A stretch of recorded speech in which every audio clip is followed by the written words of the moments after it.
गोंदिया भंडाऱ्यामध्ये प्रशांत पडोळे आणि सुनील मेंढे अशी लढत होणार आहे आणि दोन्ही उमेदवारांनी आपला मतदानाचा हक्क बजावलाय आणि आपलाच विजय होणार असा विश्वास देखील दोन्ही उमेदवारांनी व्यक्त केलाय।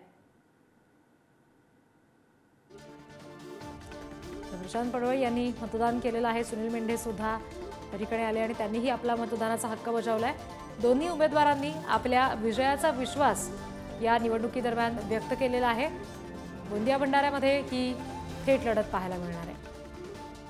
भंडारा आणि गोंदिया जिल्ह्याच्या लोकांची जनतेची ही लढाई झालेली आहे।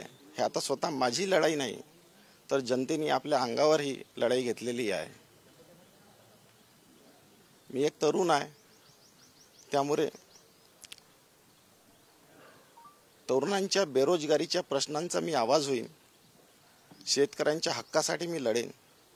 आरोग्य, शिक्षण, बेरोजगारी आणि शेतकऱ्यांच्या प्रश्नांना सोडवण्याचा मी इमानदारीने एक प्रयत्न करेन आणि मला खात्री आहे या लढाईमध्ये जनतेचेच विजयी होतील। निश्चितपणे देश हिताकरिता आज मीच नाही, मी तर मतदान केलंच आहे। माझ्या सर्व भंडारा गोंदिया मतदारसंघातील लोकांना मी आवाहन करेल, आज आपण सर्वांनी उन्हाचा तडाखा लक्षात घेता शक्य तितक्या लवकर देश हिताकरिता मतदान करावं, मोठ्या प्रमाणात मतदान करावं। ही आपली लोकशाहीचा मोठा उत्सव आहे। या उत्सवात सर्वांनी अबालवृद्ध ज्यांना ज्यांना शक्य होईल त्या सर्वांनी मोठ्या प्रमाणात मतदान करावं आणि ह्या लोकशाहीचा महोत्सव जो आपल्या जगातील एक मोठा लोकशाही देश आपला आहे, याकरता सर्वांनी देश हिताकरिता मतदान करावं असं आवाहन आपल्या माध्यमातून मी सर्व नागरिकांना करतो आहे।